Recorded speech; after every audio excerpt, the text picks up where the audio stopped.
Hi friends, I am your host mister sunshine. स्वागत है आपका एलटी ग्रेड की क्लास नंबर थर्ड में, जिसमें हम बात करने वाले हैं on his blindness, John Milton. इस पूरी सीरीज में आप एक चीज़ नोटिस करेंगे कि हम पूरी बातों को बहुत ही शॉर्ट, क्रिस्पी और एग्जाम ओरिएंटेड की पॉइंट्स के हिसाब से रख रहे हैं। ये पूरी पोइट्री की सीरीज है। इसके बाद हम शॉर्ट स्टोरीज एंड ड्रामा की तरफ आगे मूव करेंगे। सो बात करते हैं जॉन किट्स के बारे में, थोड़ी बहुत इंपॉर्टेंट की पॉइंट्स के साथ, जो ऑन हिज ब्लाइंडनेस पर ही बेस्ड है। 1608 टू 1674 ये एक फेमस प्यूरिटन एज के पोएट रहे हैं, जो फेमस हैं अपने एपिक के लिए, जिसमें पैराडाइज लॉस्ट, पैराडाइज रिगेन्ड और साथ ही साथ सैमसन एगोनिस्ट भी शामिल है। इन्होंने बहुत सारी क्रिएशंस की, और वो सारी क्रिएशंस इंग्लिश लिटरेचर में काफ़ी ज़्यादा सम्मान के साथ पढ़ी जाती हैं। 1652 में ये कम्प्लीटली ब्लाइंड हो गए, लेकिन इसके बावजूद भी ये ग्रेट पोएट्री लिखते रहे। ऑन हिज ब्लाइंडनेस इनकी एक पर्सनल सोनेट है, जिसमें ये एक्सप्रेस करते हैं अपनी फीलिंग को about losing his sites. Poem की बात करें तो इसका ओरिजिनल टाइटल है, ओरिजिनल टाइटल भी बहुत पूछा जाता है। यहाँ एमसीक्यू की बात नहीं हो रही, यहाँ लिखने की बात हो रही। तो ये सारे पॉइंट्स जो अगर आप लिख रहे हैं, मतलब ऑब्वियस सी बात है, क्वेश्चन कुछ भी है, बट लास्ट मोमेंट में अगर आप ये सारे की पॉइंट्स यूज़ करें, that will help you a lot. तो इसका ओरिजिनल टाइटल रहा है when I consider how my light is spend. Type रही है इसकी पेट्रोनिकन इटालियन सोनेट। लाइन 14 से। राइम स्कीम इसकी A B B A C D E. Theme रही है इसकी patience, faith, acceptance of God's will. Central theme की बात करें तो यहाँ पर इस पूरी पोएम में बात की जाती है लॉस एंड सफरिंग की, स्पिरिचुअल कॉन्फ्लिक्ट की, फेथ इन गॉड की, patience and service, human limitation versus divine will की। इसके आगे अगर हम देखें तो यहाँ पर हमें दिखाया जाता है कि ये पोएम शो कर रही है मिल्टन के स्ट्रगल को, कि ये एक्सेप्ट करें अपनी ब्लाइंडनेस को और उन्हें रियलाइज़ हो कि serving God does not require physical ability. Summary की बात करें इजी एक्सप्लेनेशन में, स्टार्टिंग में मिल्टन रिफ्लेक्ट करते हैं कि किस तरीके से उनकी आंखों की जो आई साइट है और उनका टैलेंट है, वो द वर्ड लाइट के थ्रू चला जा चुका है, और अब ये पूरी तरीके से गॉड को समर्पित नहीं कर पाएंगे खुद को। मतलब यहाँ पूजा पाठ करने की बात हो रही है कि वो अब उस तरीके से डेडिकेटेड नहीं हो पाएंगे जिस तरीके से वो पहले हुआ करते थे। अब उन्हें डर लग रहा है कि God might demand work from his even through his blind, और उन्हें ऐसा फील हो रहा है कि वो काफ़ी वरीड हैं और एंशियस हैं अबाउट बीइंग यूजलेस। मतलब उन्हें लग रहा है कि अब ईश्वर शायद ही उनके लिए परोपकारी रहे। वो करना तो बहुत कुछ चाहते हैं, लेकिन उन्हें लगता है कि वो ईश्वर की नज़रों में यूजलेस हो चुके हैं, और इसीलिए the word patience personified answers him. वो एक्सप्लेन कर रहे हैं कि God does not need human work और talent, those who bear their burdens calmly also serve God.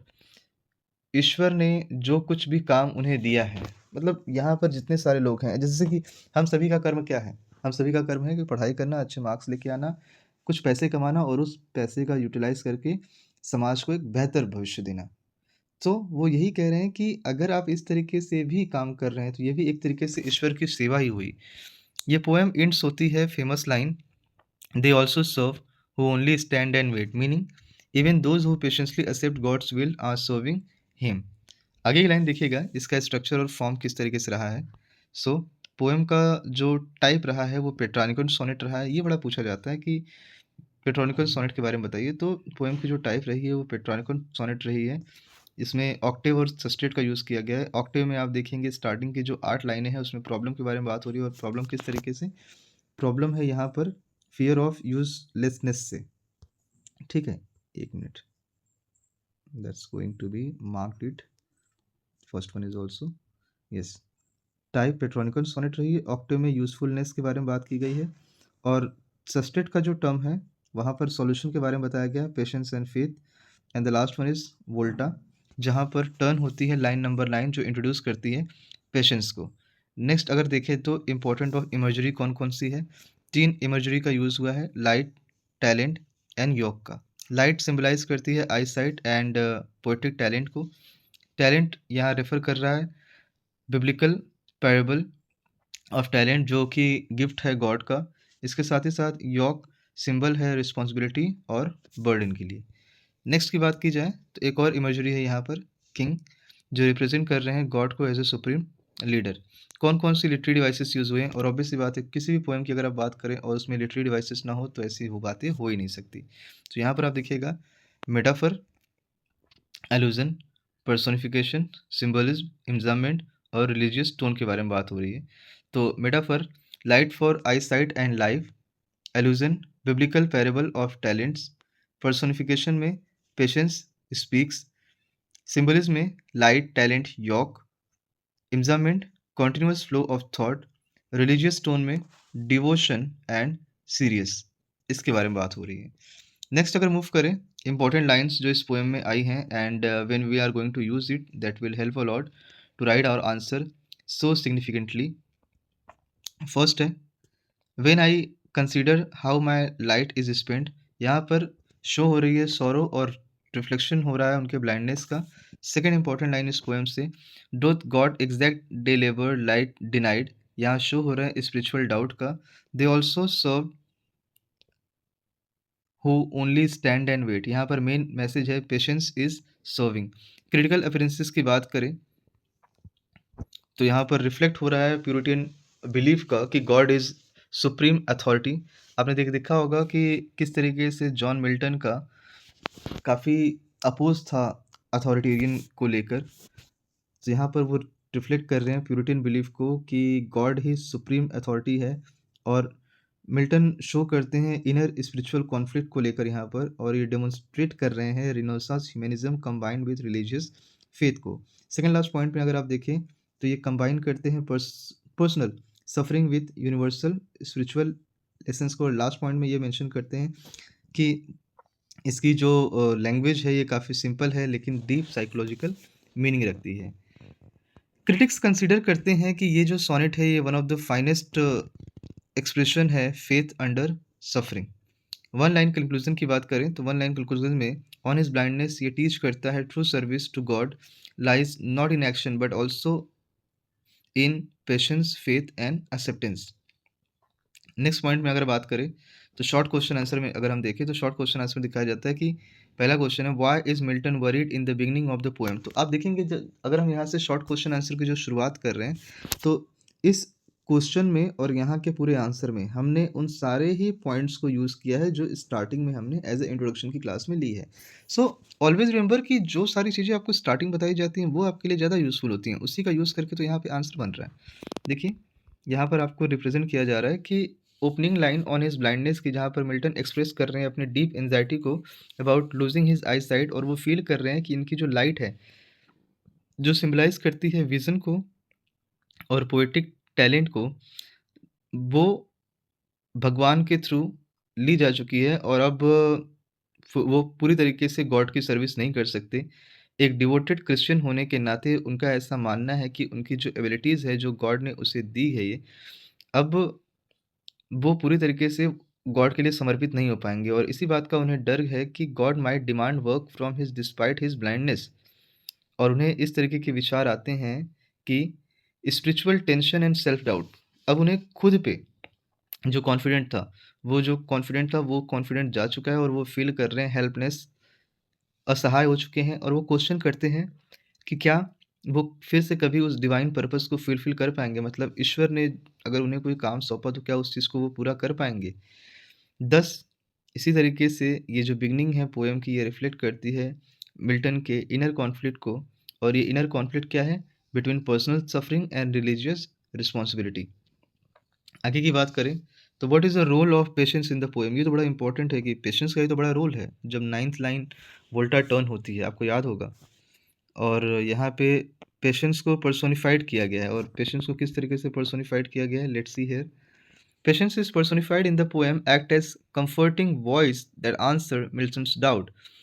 क्योंकि जब पोएट क्वेश्चन करते हैं whether the God demands labour from someone who has lost his eye sight, तो patience explain कर रही है कि God does not need human work और टैलेंट, क्योंकि गॉड वैल्यू करते हैं ओबीडियंस एंड फेथ को, और इसके साथ ही साथ वो उन्हें भी ओबीडियंस करते हैं जो बियर कर रहे हैं बर्डन्स को काफ़ी कामली, बिना शोर शराबे के, और सबमिट करते हैं, खुद को समर्पित कर देते हैं भगवान की सेवा में। ये मैसेज हेल्प करता है जॉन मिल्टन को उनके अंदर का डर और उनके अंदर की जो गिल्ट है उसे रिमूव कर उसको रिमूव करने में।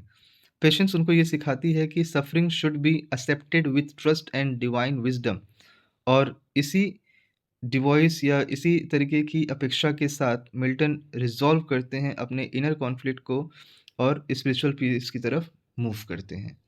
Third short question, explain the meaning of the last line of the poem. और ऑब्वियस सी बात है, ये इतनी डीप लाइन है कि हर बार इसका यूज़ हो और हर बार इसे अलग तरीके से आप लिखेंगे। लास्ट लाइन में यहाँ पर बताया जाता है कि they also serve who only stand and wait. ये कन्वे करती है central message of the poem को, जहाँ पर हमें बताया जाता है कि active work is not only form of service to God. ये उन लोगों के लिए है जो फिजिकल टास्क नहीं कर पाते हैं ड्यू टू इलनेस, वीकनेस और लिमिटेशन के थ्रू, लेकिन अगर वो पेशेंस से फेथफुल है तब भी वो सेवा ही कर रहे हैं। मिल्टन रियलाइज करते हैं कि गॉड डज नॉट जज people based on productivity but on devotion and obedience.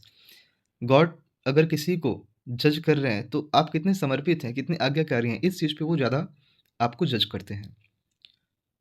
और वो ये भी कह रहे हैं कि अगर आप काफ़ी शांत भाव से, शुद्ध भाव से गॉड का वेट कर रहे हैं और एक्सेप्ट कर रहे हैं उसके विल को, मतलब उसकी जो इच्छा है उसको मान रहे हैं, अगर आपके साथ कुछ गलत भी हो रहा है फिर भी आप अपोज नहीं कर रहे हैं, तो आपको ये समझना चाहिए कि इसके पीछे गॉड की ज़रूर कोई ना कोई इच्छा होगी। और यही रियलाइजेशन जब आता है तो मनुष्य का ट्रांसफॉर्मेशन होता है।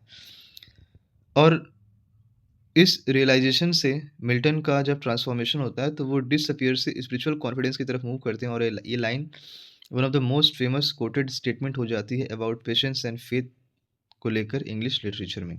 लॉन्ग क्वेश्चन आंसर की बात करें 200 वर्ड्स में, तो क्वेश्चन पूछा गया है, डिस्कस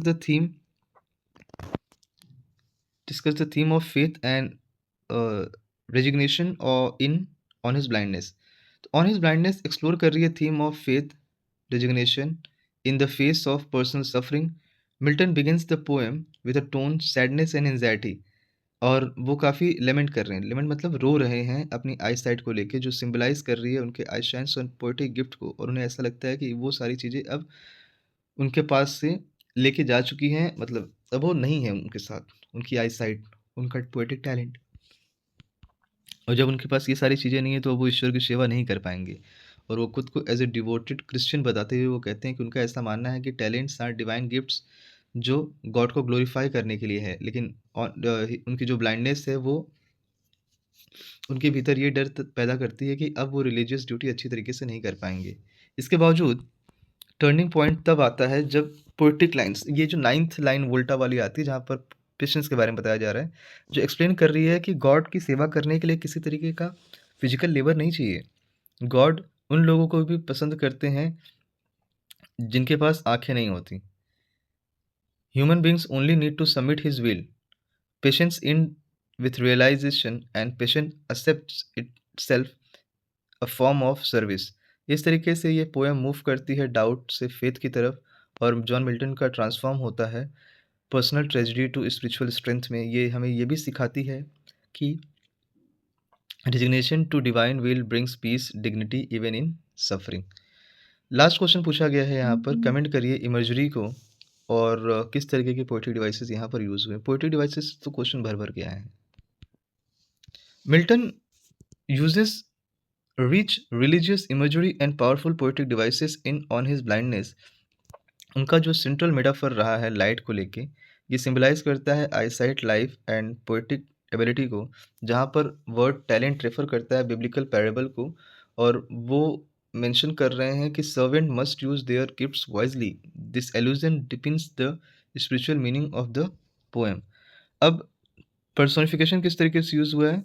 तो पर्सोनिफिकेशन यूज़ करने के लिए बताते हैं कि जब पेशेंस बोलता है, तो अब देखिए पेशेंस को पर्सोनिफाइज़ किया गया है कि जब पेशेंस बोलता है तो वो पोएट के सारे डाउट्स का जवाब दे रहा है।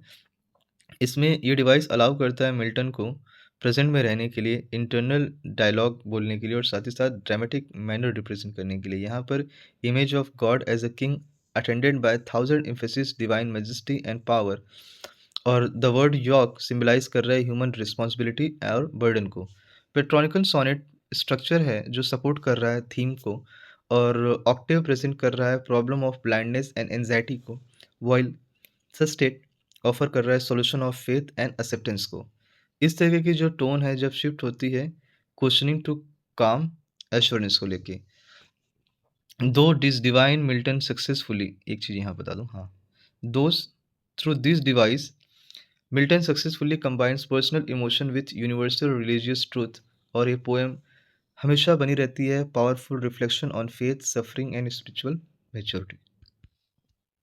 मूड और मैसेज की बात की जाए तो इसमें ऑक्टेव में एंजाइटी एंड डाउट के बारे में बात होती है। मूड एंड सस्टेट में काम एक्सेप्टेंस के बारे में बात होती है। मेन कॉन्फ्लिक्ट में human weakness versus divine expectations के बारे में बात हो रही है। और मैसेज में अगर आप देख रहे हैं तो patience and faith are equal to active service in God's eyes. So I hope आपको ये वीडियो पसंद आई होगी। नेक्स्ट वीडियो में हम बात करेंगे पैराडाइज लॉस्ट के बारे में, book number 11 line number 1 to 26। Till then signing off, bye, जय हिंद।